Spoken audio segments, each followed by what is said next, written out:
Welcome to Veronica Live, and I'm here with my wingman, John, and he's back, and I've been dying to talk to him because he is hot off of attending the Republican National Convention. We've got Jamie Miller. He's the Florida director of People Who Think, and oh my gosh, Jamie, we are People Who Think on Veronica Live. So welcome back to Veronica Live. Hey, thank you for having me back. Well, wow, let's just throw an assassination, an RNC event, and then Biden decides to throw it all up in the air yesterday. And so anyways, we'll start with the assassination. Where were you and what were you thinking? So we flew into Milwaukee on Saturday, and I was the guest of the Republican Party of Florida Chairman Evan Power. They were having an event at the Milwaukee Brewers game, and so I was with Senator Gruters and Bill Helmick, the executive director, a couple other elected officials, and there are about 20 of us, and we're watching the game. The game is on TV, and we were fortunate enough that we absconded with some controls. And we started seeing on our Twitter field that the president had been shot. So we moved it over to Fox News, and pretty much within about 90 seconds of him being shot, kind of started seeing the events unfold. And of course, to see him stand and raise his fist and say, fight, fight, fight, fight. We were all very happy. It was a super somber moment. Of course, in that moment, we're at an event where the security is high. Right. The stadium, obviously, you're in security, but getting out of the stadium is outside the secure zone. And so there's this discussion, very somber, very prayerful moment. But at the same time, the reality of, is this a bigger issue, or is this, a lone gunman? Of course, at that time, nobody wanted to assume anything. But you do start thinking about your own safety and the safety of these public officials who are around you, who are around me. And so we decided, safety is the better part of valor. We left the game, went back to the secure zone within where our hotel was, and, to find out the rest of the story as we know it today. Honestly, there's not a whole lot more that has come out. Since that first hour, really, the Democrats have been hiding information. They have not had public, we've yet to hear from the president or vice president about this issue. And it's really horrible. They've circled the wagons around the secretary or the Secret Service director, and they should have been immediately calling for her resignation. Oh my gosh! I've gone Yep. crazy on X. I'm like, because I banished her. I said she needs to be working at the Waffle House, and I think that position's too good for That's her, too good. actually. And then and the Waffle House is wonderful, but I cannot believe this woman's head has not been chopped off. And then the other thing that, I think it was yesterday too, it came out saying that for 2 years, his Secret Service agents begged for more security. And then we find out too, there's like an Iran threat against him. I'm still worried, Jamie. I had a few minutes with Secretary Pompeo and okay, wonderful. at the and not very long, but just a few minutes, and just asked him how he's going. And he just smiled, and I'm good friends with Morgan Ortagus, who was his spokesperson, so I got to know him a little bit during his Trump years. And so he was just like, well, Jamie, the Iranians still want to kill me. Right. And I'm like, okay. And that's a real thing that folks have over their head. And, and they go and do their job anyway every single day. And it's a testament to their faith and their belief in America that they are able to, go forward with these death threats,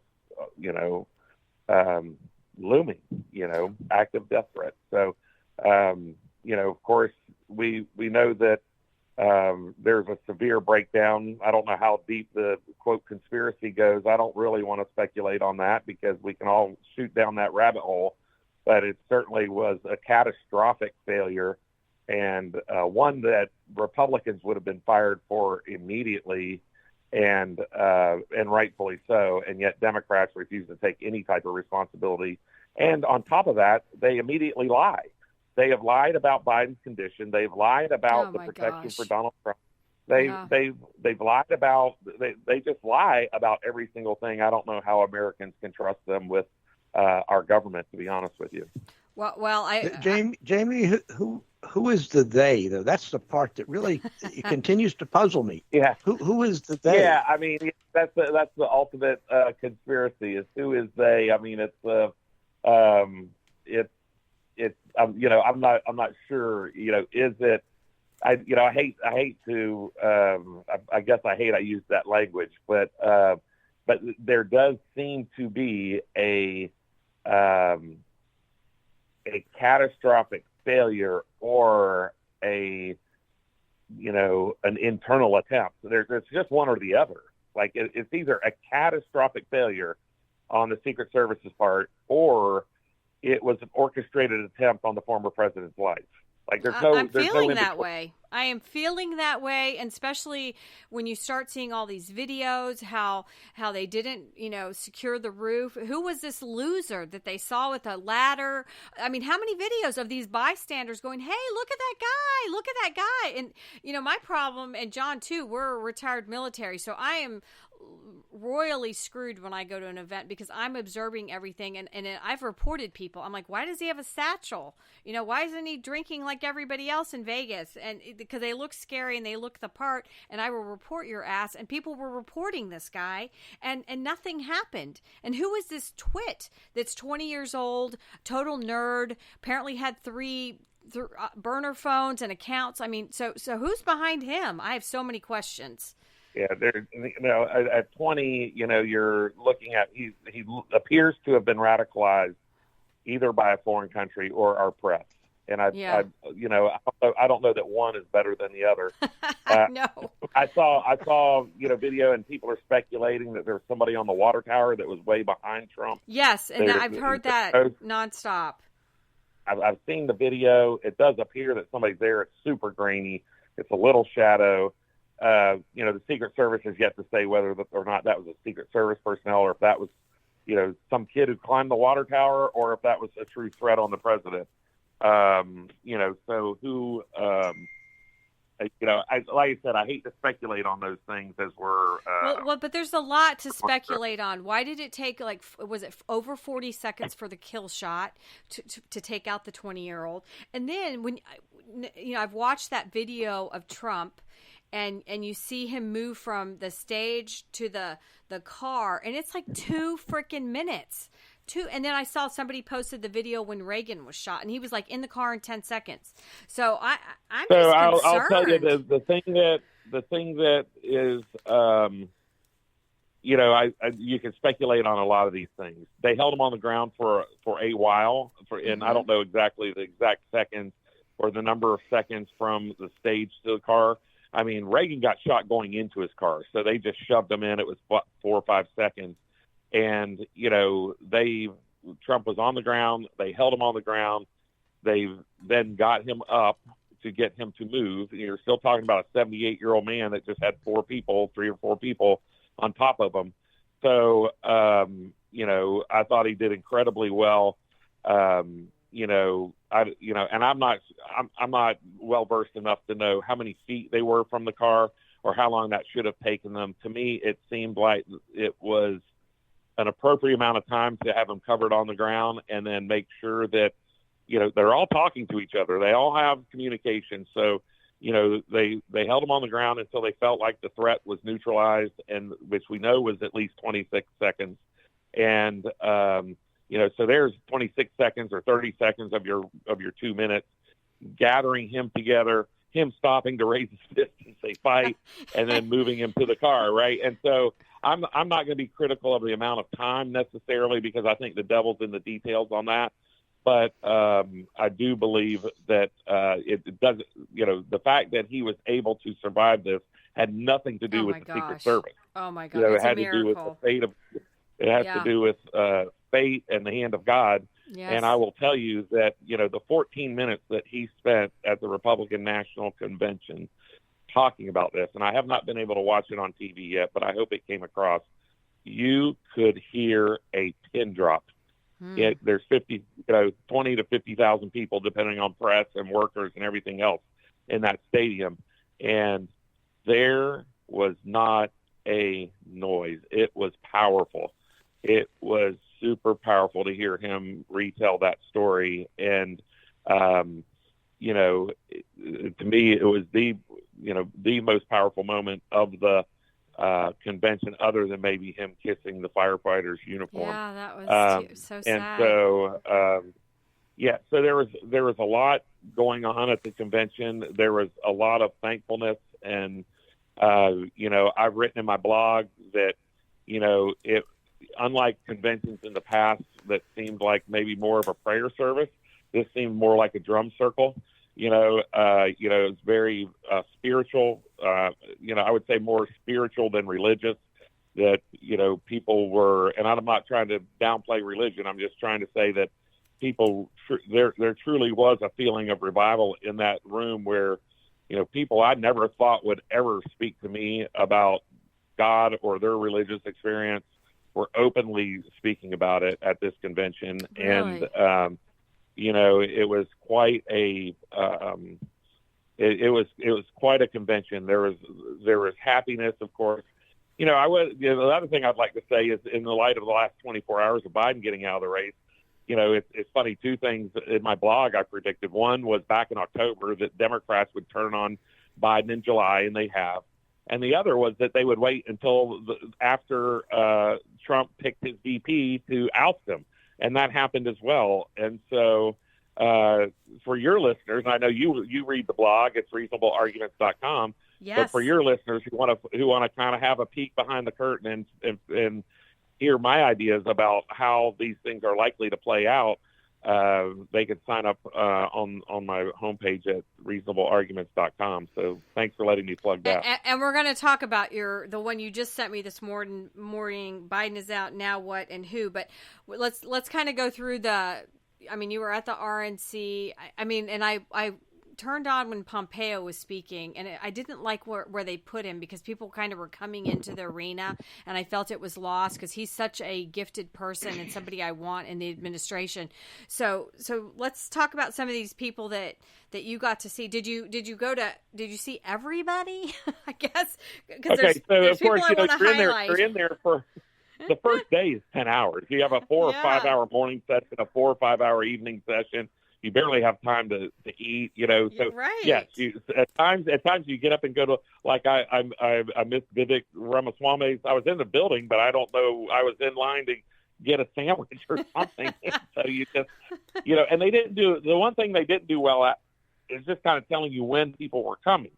They said, oh, these people are going to speak today. Okay, so you didn't know exactly they didn't necessarily, what time. Like within the arena, that may have been reported on the news, but you really don't have time. Like, the one night we went to bed early and it was midnight Central Time. I mean, it was just, and that was no partying. That was no anything. That was just kind of going to the convention, doing a few interviews afterwards, and going to bed.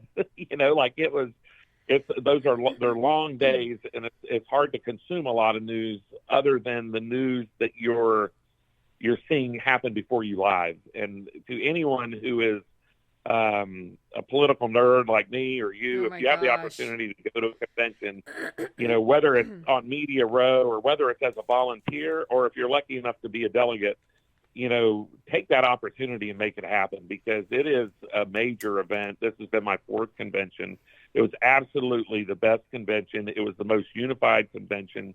It was the happiest convention that I've been to. It was really a wonderful time, and it was good to be around so many like-minded people.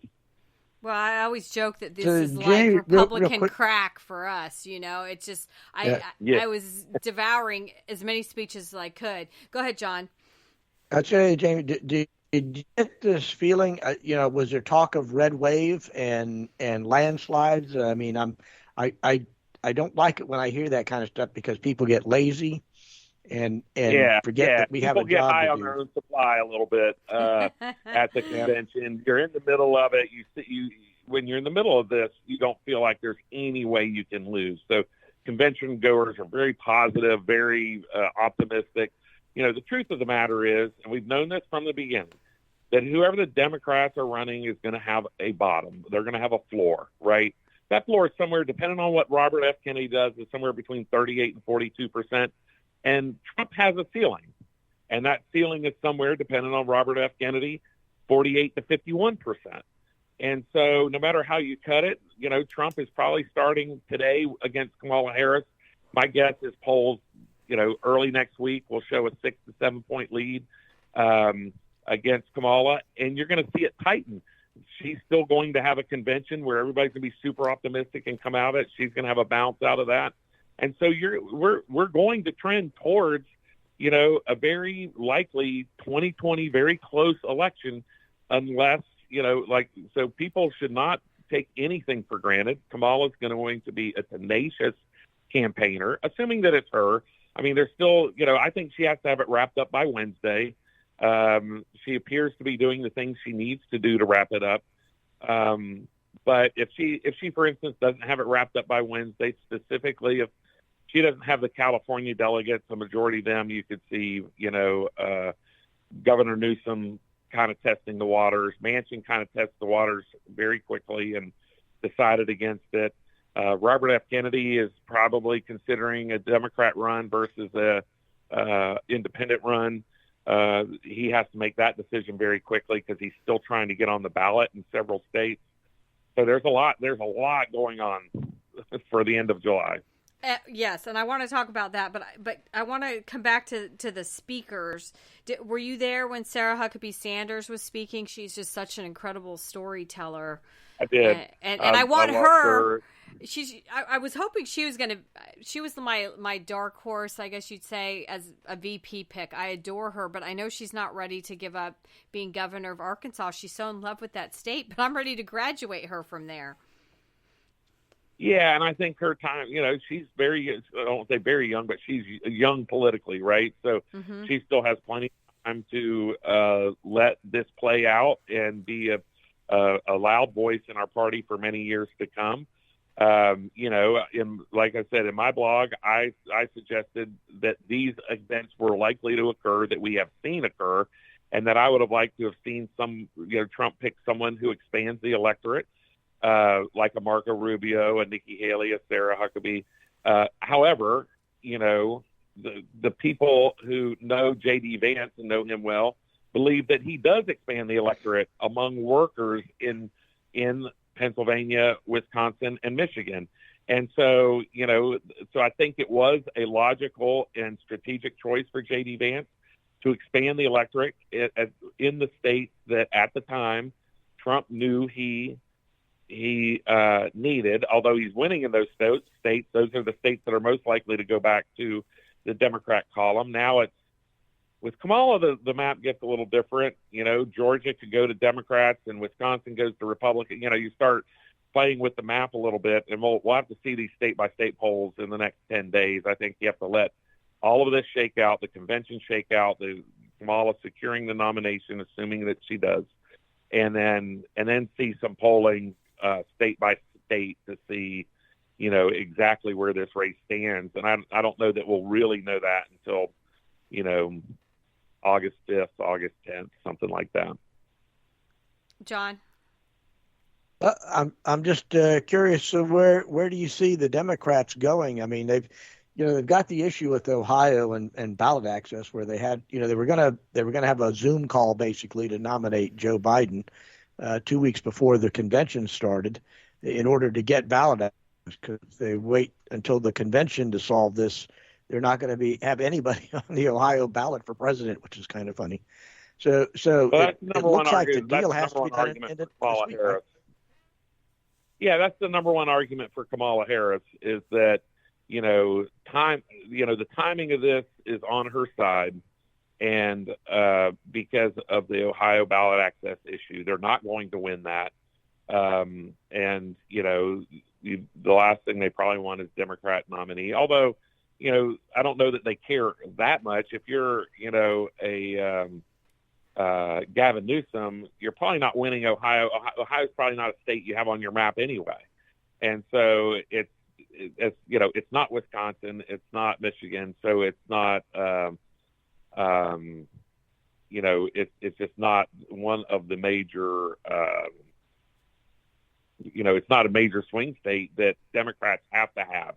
So while it's embarrassing, it's if you're one of these other candidates, you say, okay, that's fine. I'll still would like to be the nominee.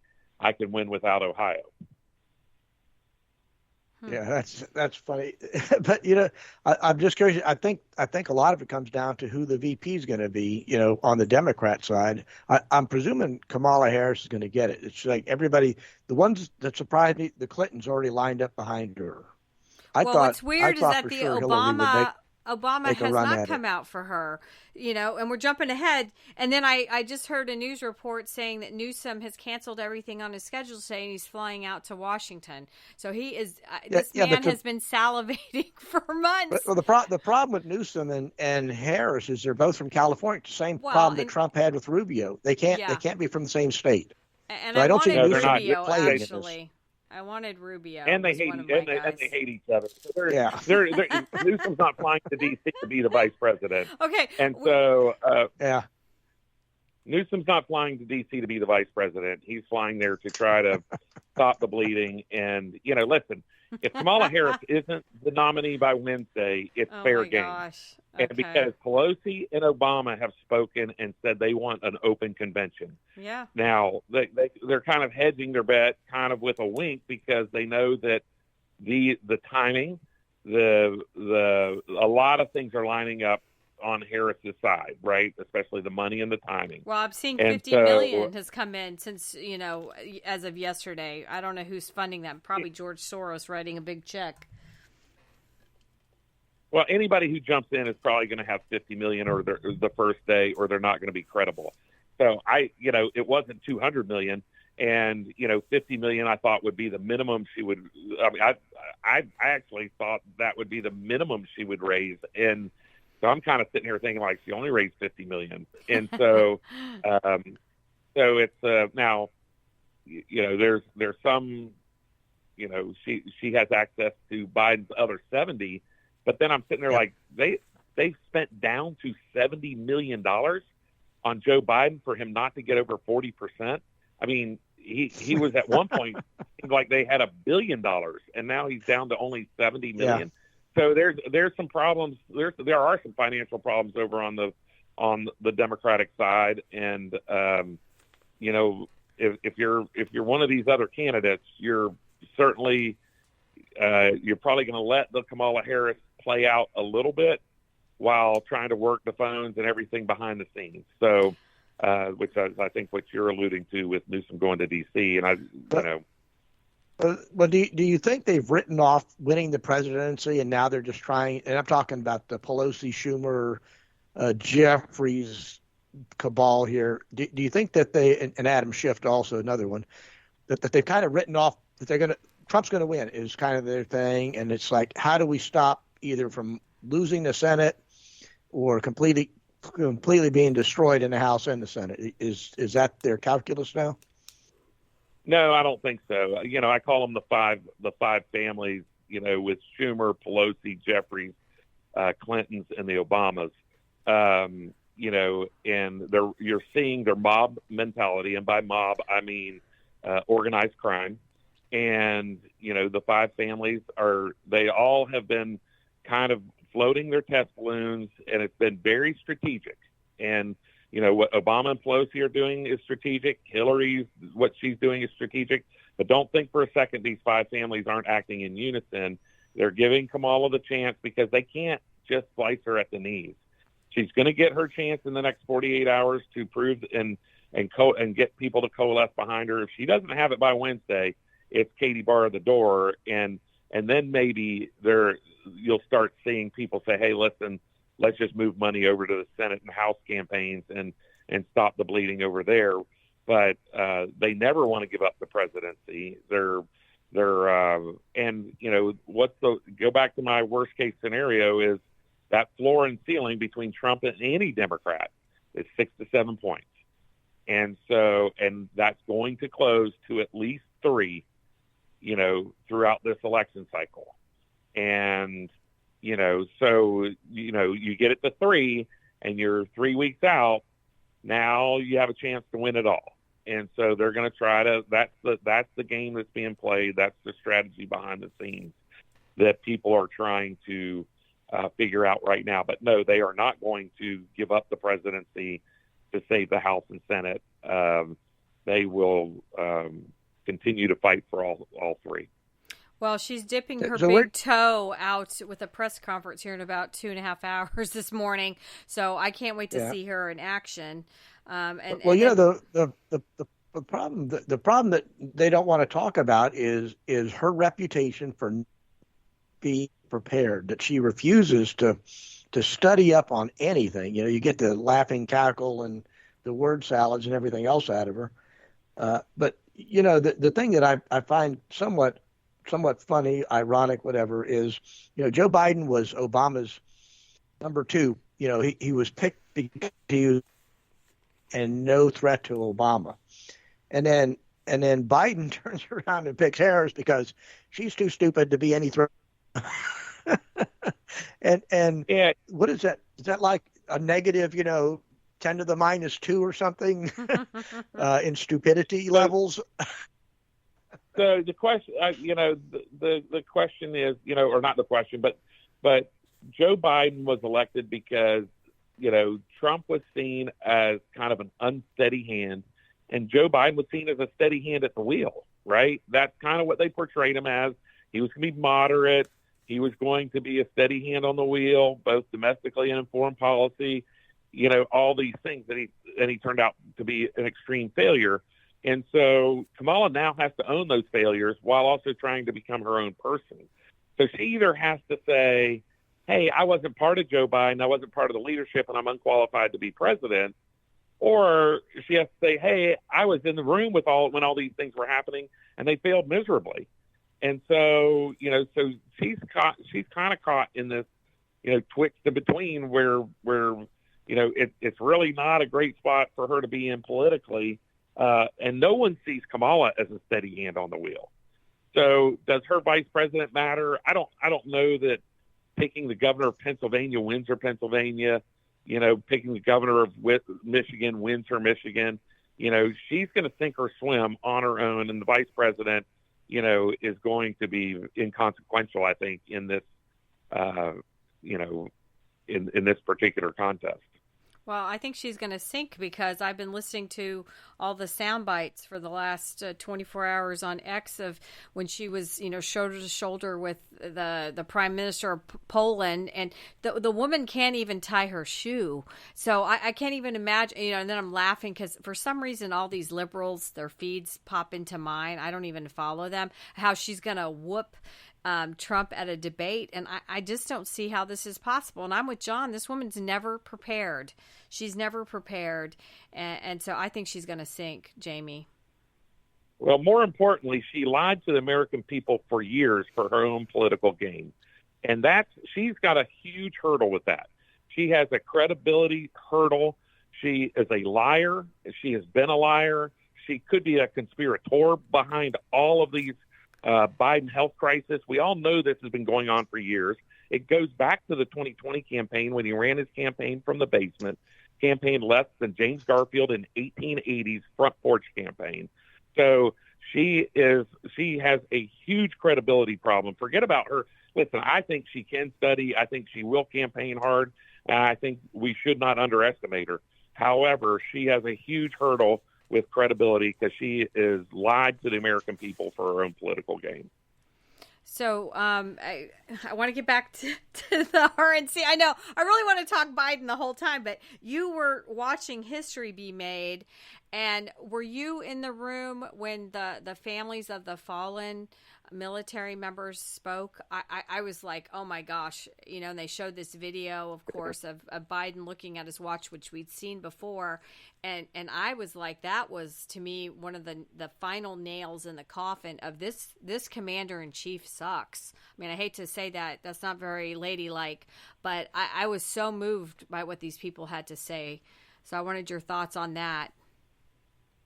So I was fortunate enough to be not only on the floor, but Florida was well represented front and center Yeah. literally front center for the stage, and I was on the floor and basically standing next to Evan Power the entire time on the front row during that very powerful moment, the powerful moment about the hostages over in Gaza, and for J.D. Vance's acceptance of the nomination. So it was,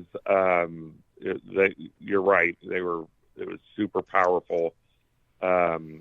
Democrats have a major problem within their party.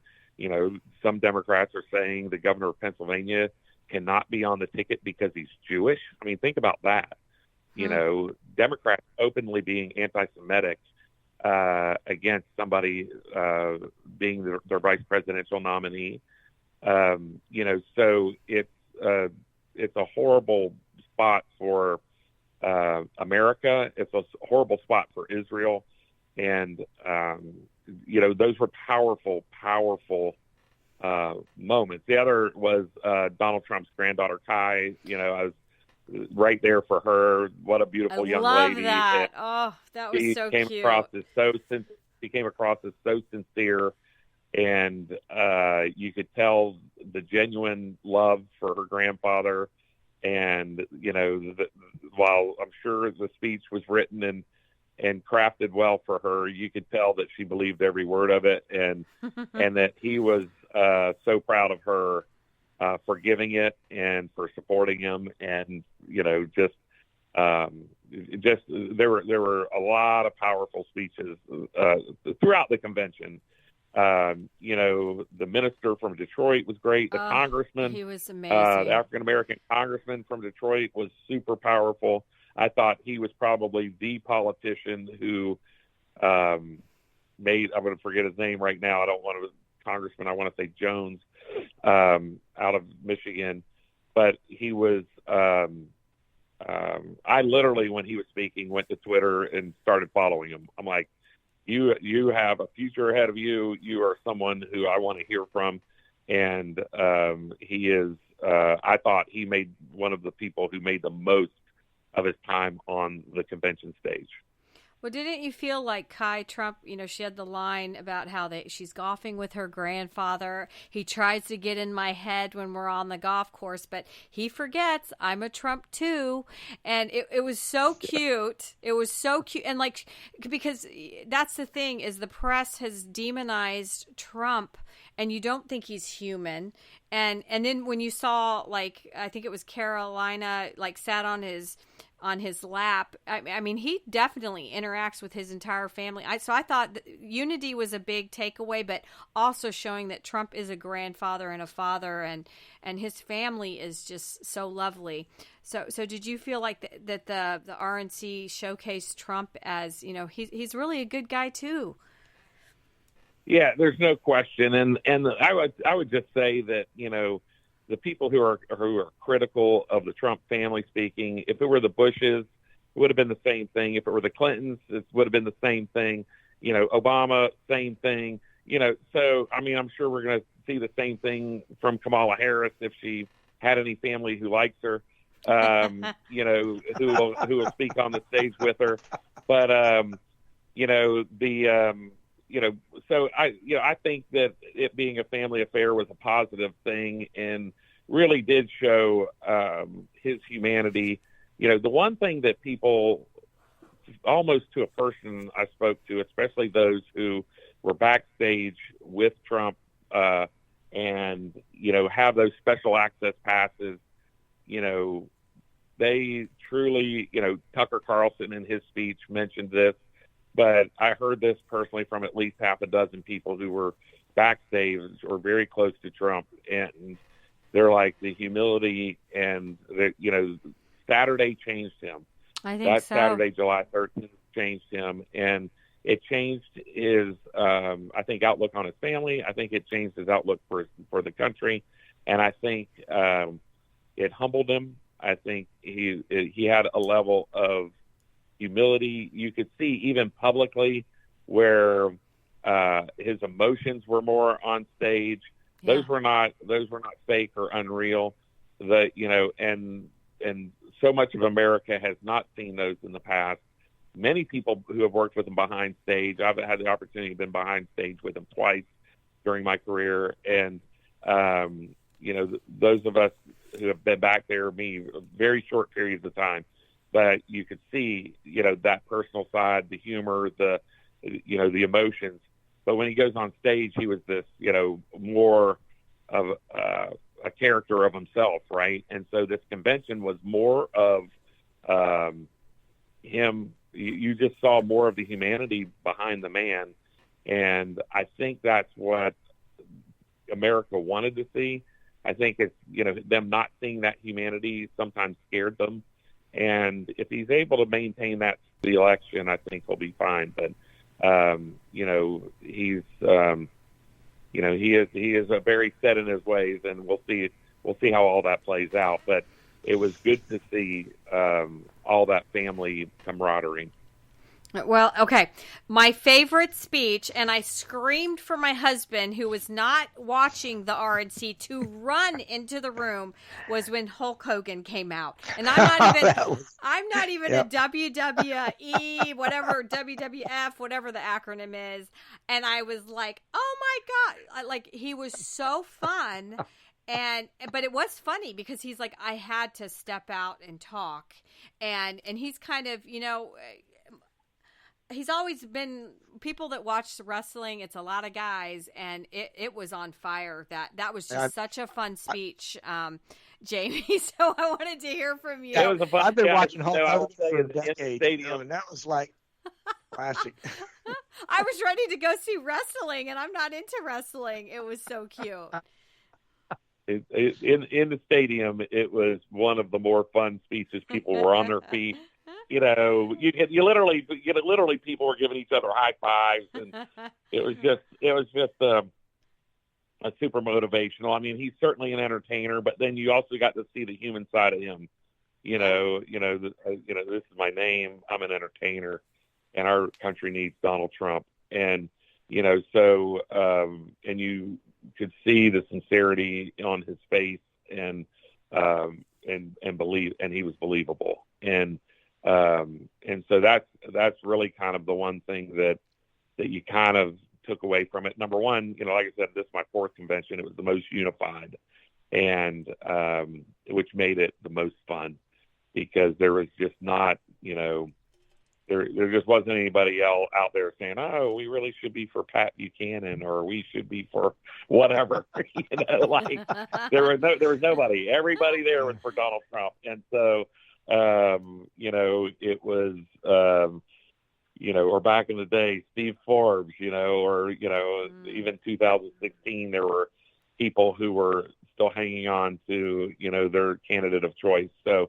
and of course, 2020 was delayed due to COVID. So, anyway, it was an incredibly fun time. I will tell you, my wife put a great sentiment on Facebook that very first night. I looked over, and my wife's not political at all. Right. This is her first convention. She went to go with me. And I look over at her, and she has a tear going down her face, and I'm like, are you okay? And she's just like, shut up, I'm writing, okay. And so she's typing into Facebook, that after Trump came in that first night, it just really, and this is Monday, this is 48 hours, within 48 hours of the assassination attempt. And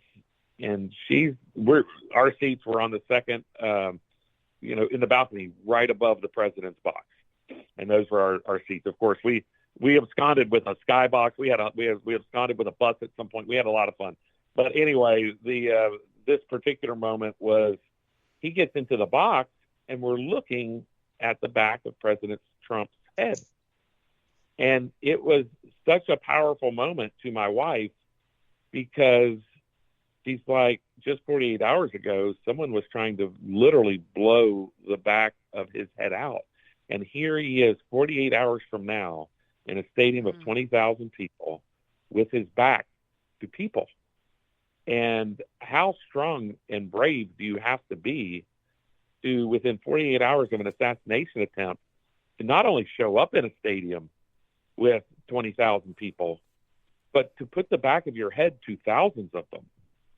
And, you know, it's just one of those moments where you really kind of understand, you kind of can feel the weight of history. You can feel the weight of the moment and the weight of the how close we came on, you know, on Saturday the 13th to losing, you know, the former and future leader of the free world.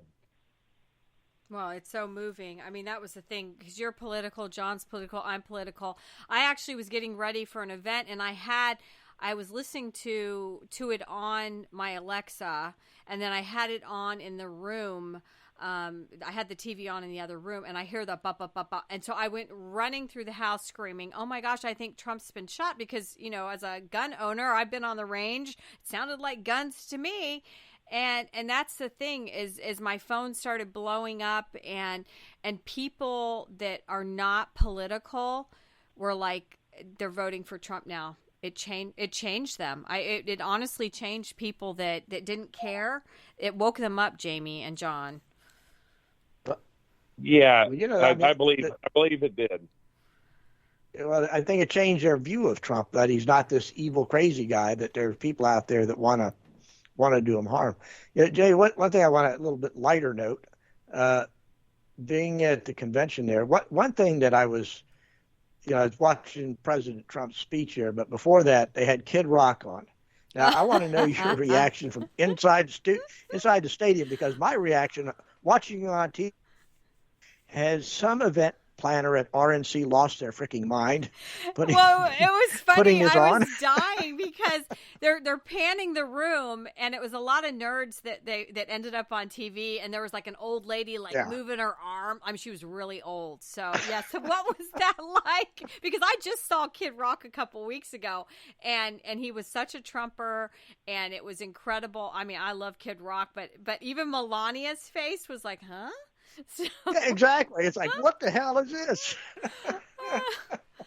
Yeah, I've seen Kid Rock a few times in concert, but one of the times was at the 2012 convention for Mitt Romney in Tampa, and so he has been not only a Trumper, but he's been, you know, sort of tap dancing around the Republican Party for some time. I don't know how public he's been throughout his career, but he certainly appeared at the Michigan delegation event in 2012, which was a great concert because there were like 1,500 people there, and so it was you just walk to the front of the stage and see Kid Rock. So it was wonderful. So it didn't surprise me that he was there. You know, I thought he was great. You know, I think people who saw him live thought it was great, and you know, if I had to choose between Hulk Hogan and Kid Rock, I'd probably put the Hulk a little bit above Kid Rock, but they both brought a ton of enthusiasm to the crowd, and I thought were perfect for the moment.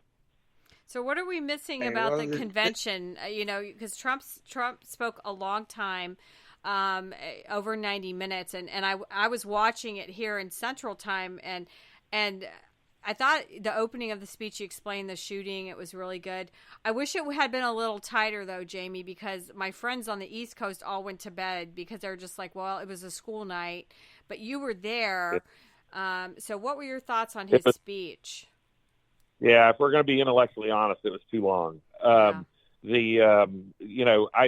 written a book, American Speeches That Changed History. And I take apart 20 speeches, introduce them. And none of those speeches are nomination speeches at conventions, not one. But if you took his prepared remarks from that speech, I'd love to read them. And I have not. They may be out there somewhere, but I haven't. If you get them, send them to me. But you could tell you could kind of tell when he went off script and back on script. If you just took his scripted remarks, it probably would be worthy of being in a book of greatest American speeches. Like, he had powerful moments during that speech.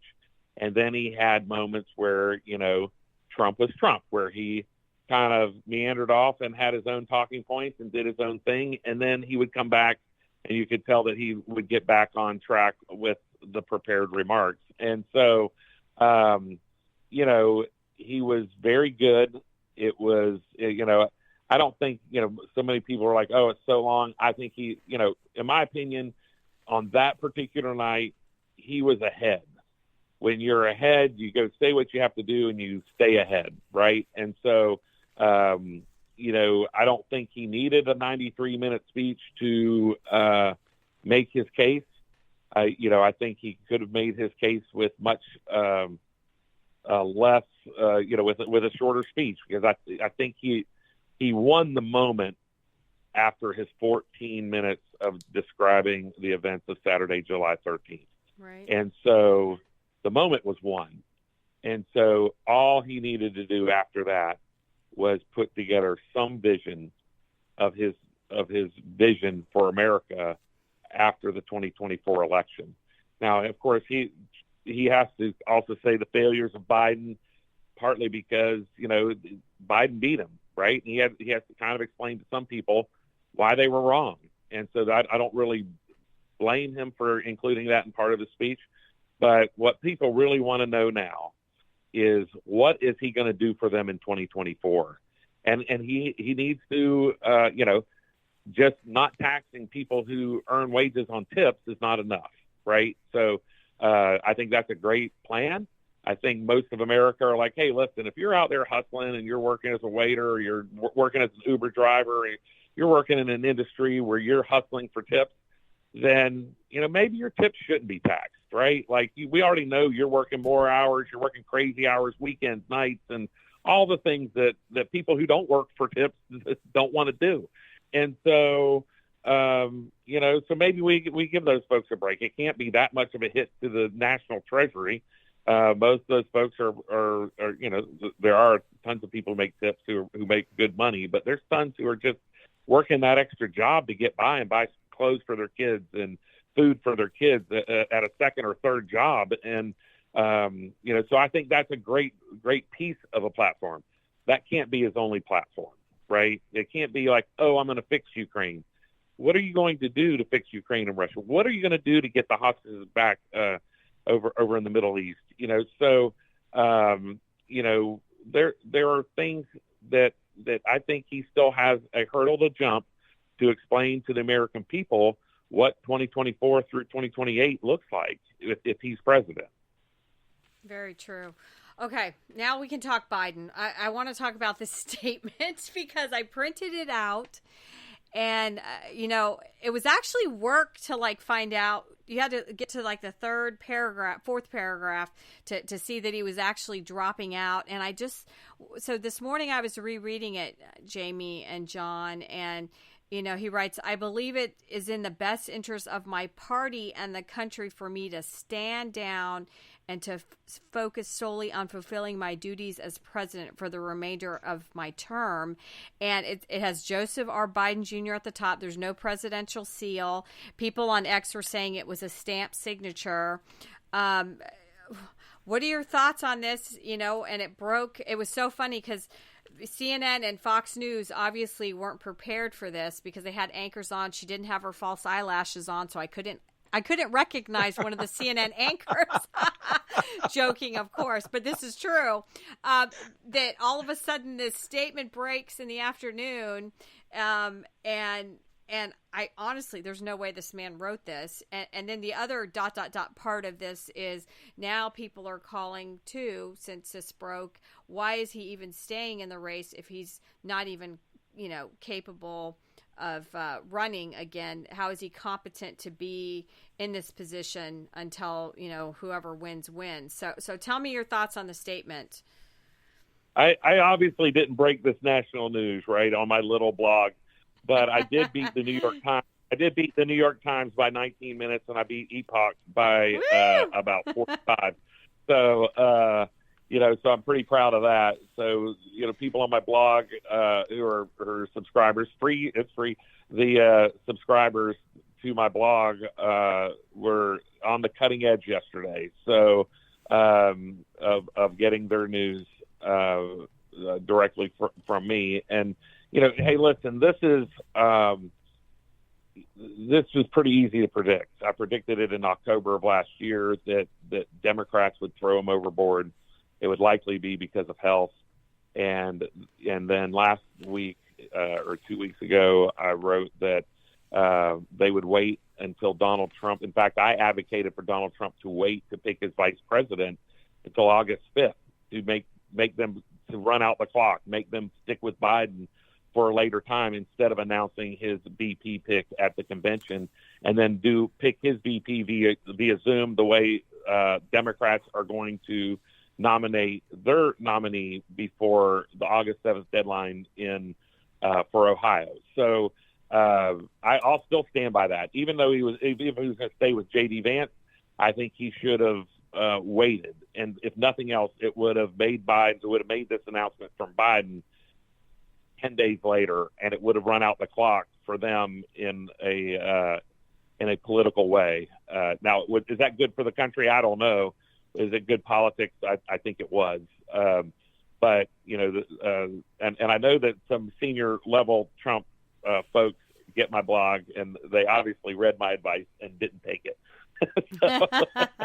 How dare they? But it's not, those types of things are not without risk, right? And so yesterday I'm working on my blog. I'm writing about, hey, like it's I've literally wrote 4 blogs yesterday. So that Biden is leaving. Is it who's likely to be the person who fills his shoes? I kind of was saying here are the things that could happen.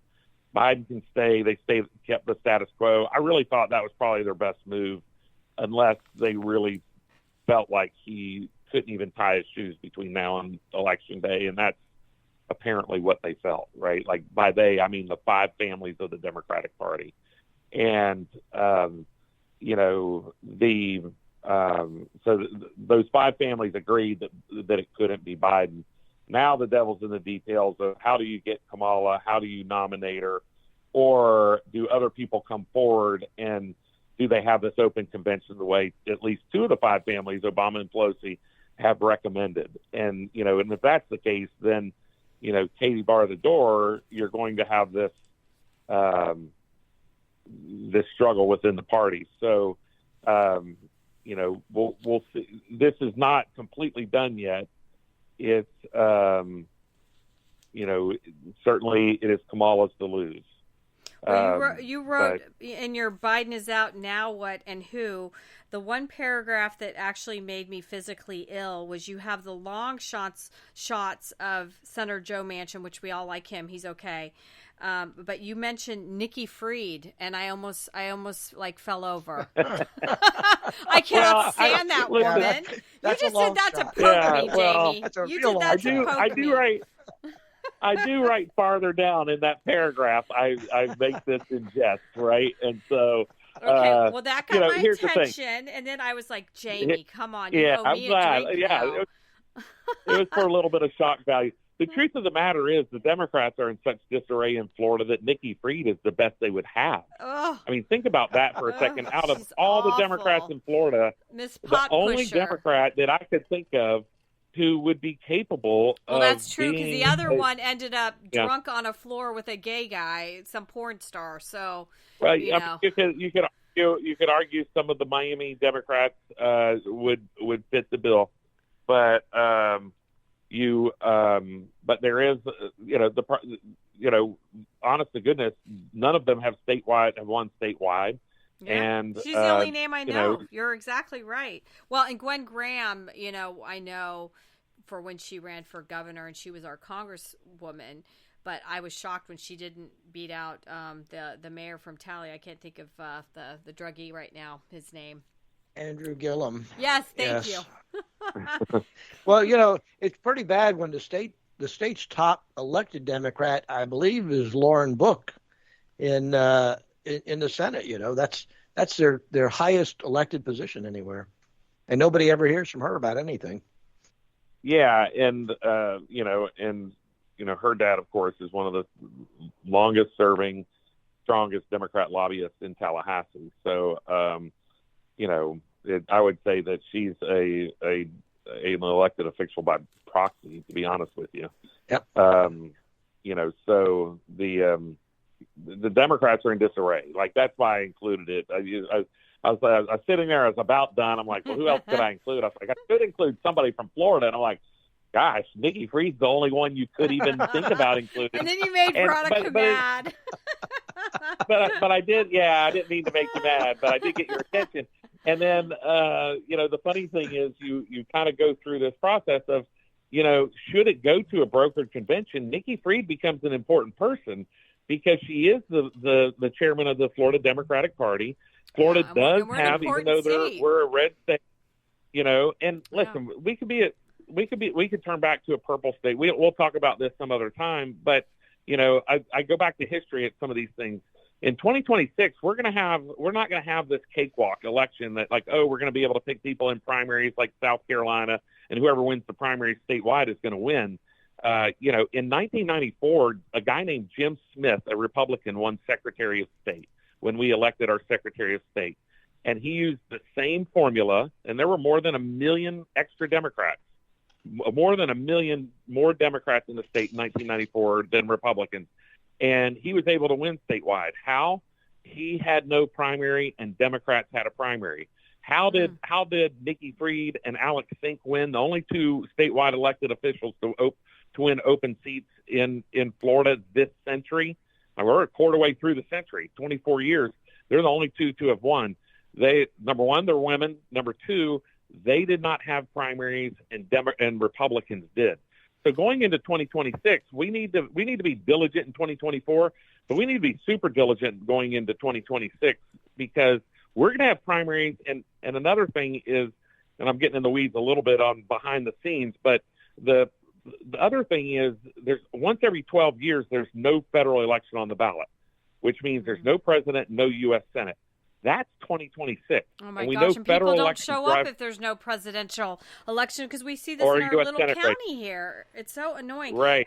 Well, and you've got AOC, which yes, I saw that rant that you write about from Twitter, and she was the only one that was really fighting for Biden. I have to say, I mean, for some reason, she's in love with him. But oh gosh, I wish she would go away. She's like that gnat, one of those no-see-ums that keeps fighting you here in Florida. That's called, Veronica, that's called stupid is as stupid does. Oh my gosh. Well, Jamie, what are we missing? I literally could talk to you all day because you're so interesting, and I'm so honored you came back on Veronica Live. I'm honored to be here. I'm honored to have me. Thank you. Well, and I had a big week because I literally after the assassination and Biden stepping down, I've been on 1 million feeds. So all of a sudden, X is my place. I told John off air this morning, I'm apparently an X addict now, and the most insults. Somebody actually said I look like Sarah Huckabee Sanders this week. That was and they blew up my face, and it's so hysterical, these people. But to know that I've been on 1 million, and I'm just a baby on X. It's such an honor. I just wish it hadn't been over a beloved president, someone trying to assassinate him, and then the other, dementia patient stepping down. But I feel like we have to fight every single day, Jamie, and I'm not taking it for granted at all. Because November they could try to steal it, and I feel like I'm sprinting. I'm a stallion. We're going. So are you feeling that way too? The polls are going to close, and we have to be diligent all the way up to Election Day and following Election Day.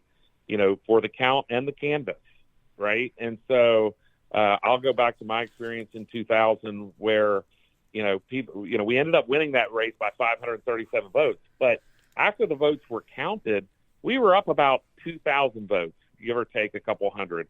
And then the canvas started, which is, the different canvassing boards going through and looking at votes.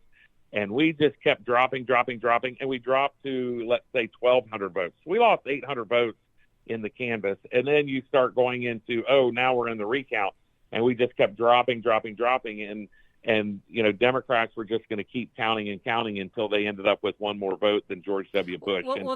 That's a question for you, though, Jamie, because this whole CrowdStrike thing, that's when people also reached out to me. Everybody, with the airlines issues, the hospital issues, the banking issues, and everybody was like, Veronica, this is the dry run for November. What are you going to do about it? So that I don't know if people were reaching out to you about this whole CrowdStrike thing as well. That this is dry run for November. Yeah, and without question, there's a lot of concern. And I've argued that. I'm not sure why Democrats don't support free, fair, and transparent elections, because every time there's any type of election bill that makes our elections, listen, even if you argue that there's zero fraud, and there's not, but even if you want to argue that there's zero fraud, we owe it to our fellow citizens, our children, and the rest of the world to prove that we run the freest, fairest, and most transparent elections in the world. And we're not doing that. In Florida, we're coming very close. In Pennsylvania, no. Green Bay, Wisconsin, no. Fulton County, Georgia, no. And so whether there's fraud or not, it's almost, I don't want to say irrelevant, but why are Democrats opposed to free, fair, and transparent elections? We can guess why, right? And we can guess why. And I've always said that election fraud is the one crime that if you get away with the crime, the evidence is erased. Because if you take a fraudulent ballot and it gets counted as a legal vote, it's now erased as a fraudulent ballot. It's now over in the legal vote pile. And you're never ever going to take a legal vote out of that pile, ever. And so you have to stop the fraud before it happens. And therefore, if you stop the fraud before it happens, there's no fraud. And so you can't prove that there's fraud. So we have to be diligent on the front end of the election integrity efforts to make sure. And if you're listening to this and you're like, how do I do that? I'm sitting in my living room, I'm retired, or, I have to work. You can do this by volunteering on a Saturday during early voting to be at a mail-in drop box location. You can volunteer that. You can volunteer that through your supervisor of elections. You become an election official. So, you can do that. You can sign up to be a volunteer for the party and be a poll watcher at a drop box location or on election day. So there's plenty of things that you can do. Now, I've advocated forever, and I would love to get this off the ground, and maybe, Veronica, you can help. I'd love to start a nationwide effort where we ask our veterans for one more day of service. Just one more day. And I know we've asked a lot from our we've asked a lot from our veterans. We've asked more than we deserve. But if they're willing to give us one more day of service, I'd like to ask the veterans out there to up for sure. And where their service gaps. And I dare anybody to try to steal an election in front of the people who have lived and seen their brothers and sisters die for your right to vote. Yeah, I dare them to try to steal it. Wow. And so I would love to see that become a nationwide We need to start a nonprofit on that one, and let's go for that one. Let's do it. Gosh, let's do beautiful. it. And so that is a goal of mine. Before I draw my last breath, I promise you that there will be veterans in every polling place in America to watch our elections. But I hope we can get as many as possible this very year to in 2024 to either volunteer as a poll worker or volunteer as a poll watcher and wear their service caps in those places and just dare people to steal it in front of them. Wow. So Jamie, how do we counter this move that the Democrats have put in place to get all these illegals to vote? They are basically, when they go sign up for a driver's license, we have the motor voter registration. It doesn't ask if you're a U.S. citizen. These people get, the benefits, their welfare benefits now, right? The government's giving these people thousands of dollars of benefits. When they go get their benefits, the federal government has made it, hey, here, sign up and register to vote. Even though you're not a U.S. citizen, register to vote anyway. And a lot of states do not have checks for that. It's actually worse than that, John, because they're literally trying to pass laws to allow it to be legal for illegal aliens to vote. And my argument is, why don't we allow tourists? Why can't if someone's in our election, if somebody's in our country on election day, why don't we let Germans who are here visiting the World Trade Center vote? I'll be in London tomorrow, Jamie, so I will I'll see if I can vote over there when I land. Yeah, that's exactly right. And so what's the difference between an illegal alien and a tourist? And all my Democrat friends look at me like, well, of course we're not going to let tourists vote. I'm like, right. And they're like, well, because their argument is, well, illegal aliens, even if they don't pay income taxes, they pay sales taxes. I'm like, so you're saying that tourists don't pay hotel tax? They don't pay sales tax while they're here?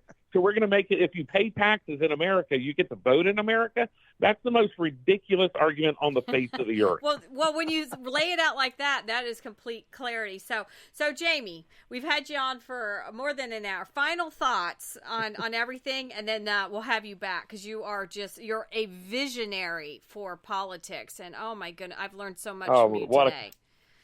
What a compliment. Today actually happens to be my birthday, and so this has been the best. So your compliment is my wife just came in with balloons, so I haven't been able to look at the balloons yet. But so far, your compliment's the best yet.